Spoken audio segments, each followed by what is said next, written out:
Hey, what's up everyone, Morey Croson here, and today I'm going to be doing a comparison video on Trayvon Bromell and Coleman. I recently got this as a recommendation, really thought it was a great idea, and just went ahead and put this together just because Trayvon Bromell recently competed in the Grand Prix with the 60 meters, did really good, ran a little bit above a 6'5", 6'5'4", I want to say, and then I'm also comparing it with Coleman when he ran that 6'3'8".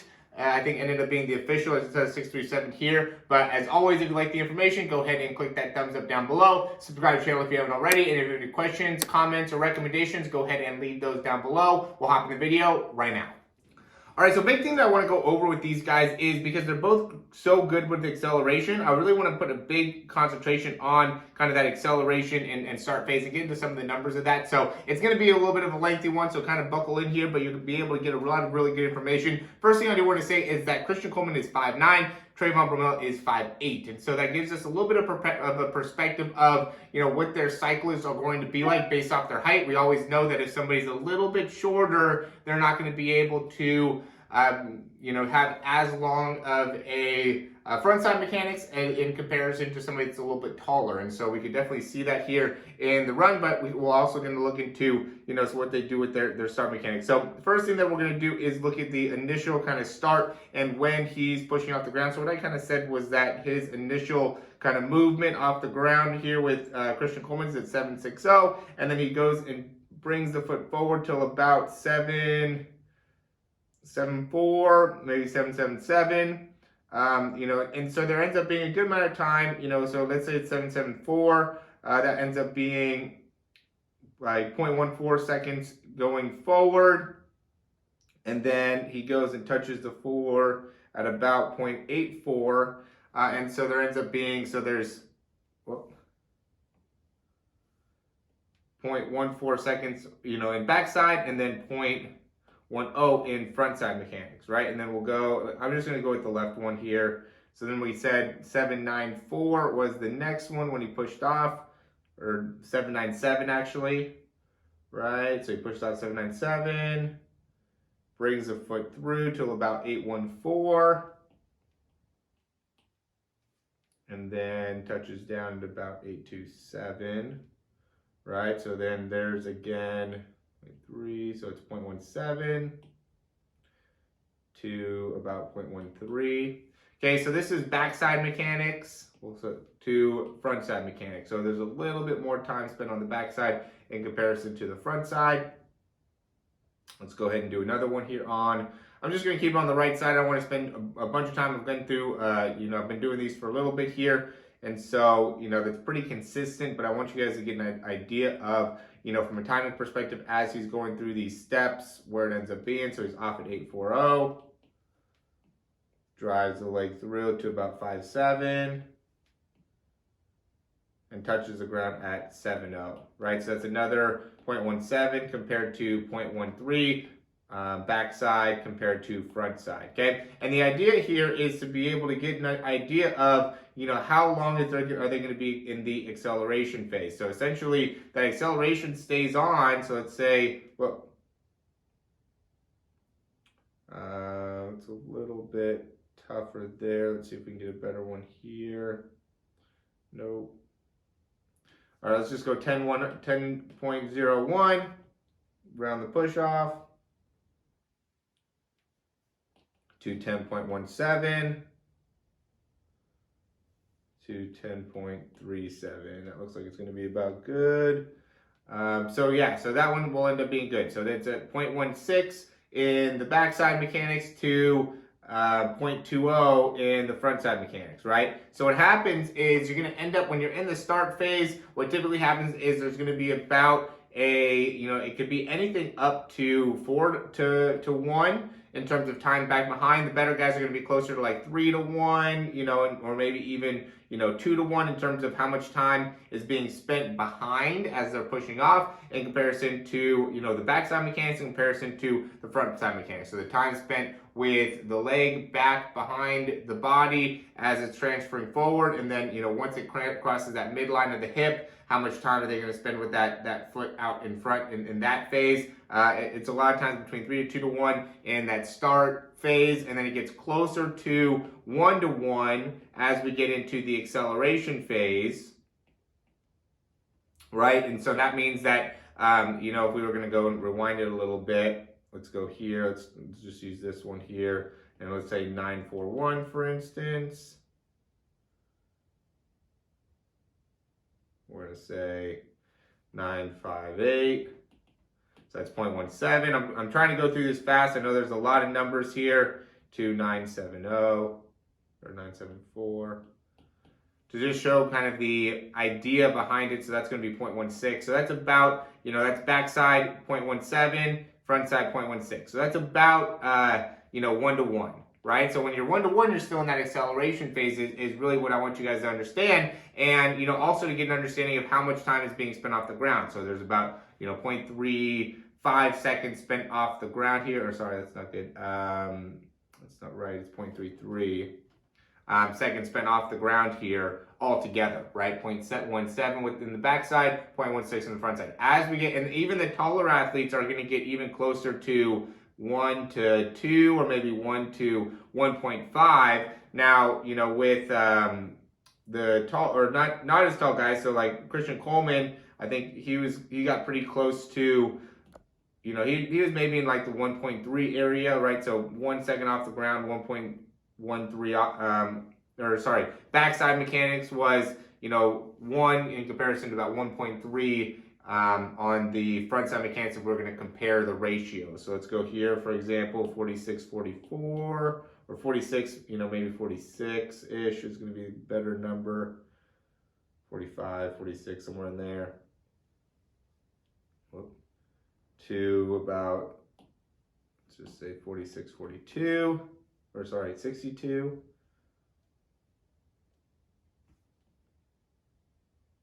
And then touching down at 78. So there's even still 1 to 1, right? 0.16 to 0.16 is a 1 to 1 ratio.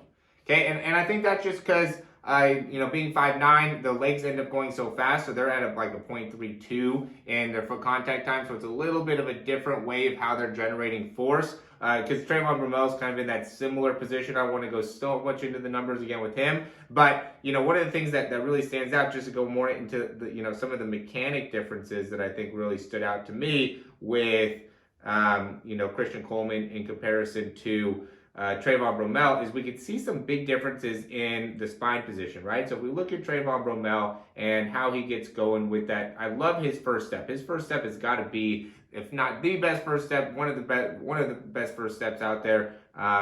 You know, really explosive. Does a great job getting out. Second step's not as good. He's a little bit delayed in getting that leg up, but he's still able to maintain a really good position. He stays low for a long time here. So now let's look at Christian Coleman. Drives up and through, you know, another guy that has a really good first step, but he ended up kind of getting, you know, I don't know if he got stuck there or what ended up happening, but he almost kind of raised up a little bit in his spine. He gets a little bit higher earlier on, right? So we're watching him and his kind of development of the spine position, right? Where you can see Trayvon Bromell still staying down all the way through here. Still able to get a good amount of reach, but I think what's really interesting is we watch him, you know, in these kind of earlier parts of his run, he's really not getting triple extension, right? He's really staying pretty bent in the knee and able to really land pretty, you know, full foot there, and then just pushing straight up and off the ground, right? He's not really getting much of a, again, triple extension position until he gets later on in the race, and then it almost just like happens naturally for him in his legs. But, you know, the most amount of triple extension happened later on in his running in comparison to, you know, in comparison to, later on in the running in comparison to like closer to the end. Like as he's getting here, you know, maybe a little bit closer to getting that triple extension. But again, really at the beginning, he was not getting very much triple extension as he was starting. And that's really out of the knees where he wasn't getting very much extension. He gets plenty of extension out of the ankles and obviously plenty out of the hip all the way through, but really not getting much out of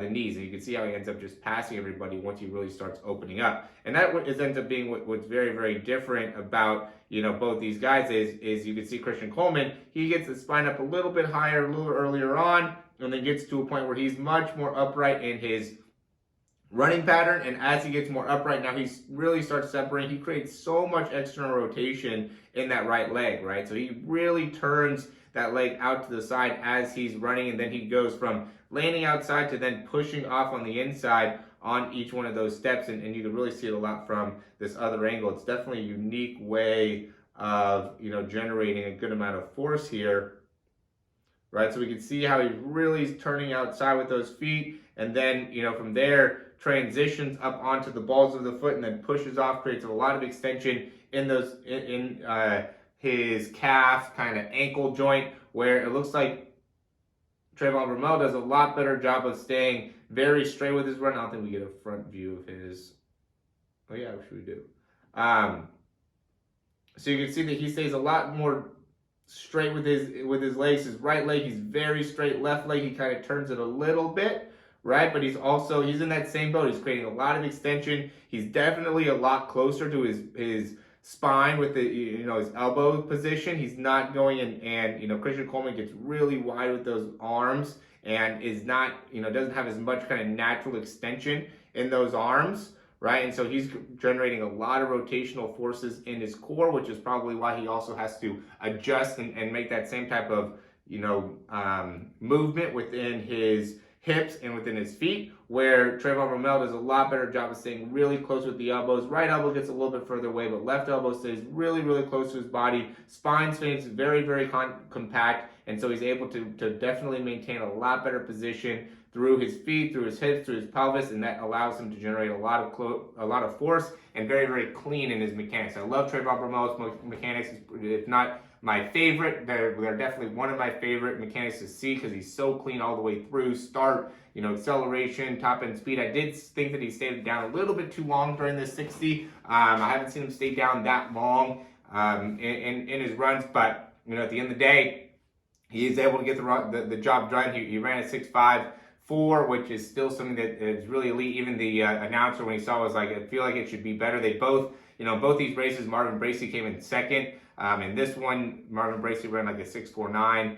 This one, I think he ran like above 7.6, because Trayvon Bromell beat everybody by a good amount. So definitely, you know, something awesome to be able to see Trayvon Bromell and Christian Coleman, two of the best people in the world right now in terms of sprinting and in terms of their 60. I'd love to see those two compete in the 60. It would be very, very interesting to see how that race would go. So I'm looking forward to stay tuned for that and seeing that. And I also want to see both of them compete in the 100. I think that's going to also be a great race. So yeah, as always, guys, thanks for watching these videos. I hope I didn't bore you too much there at the beginning. I just wanted to give you a little bit more just pure data analytics about the sprinting. I love looking into the analytics and the data and how to help people get faster. I think that's super important. I know some of you guys want to see more of that second half of this stuff, but you know, at the end of the day, we want to be able to get as much information, data, and ways for you to get better out onto the World Wide Web as I possibly can. And as always, if you like the information, check out some of our speed mechanics. We have a speed mechanics program. We have a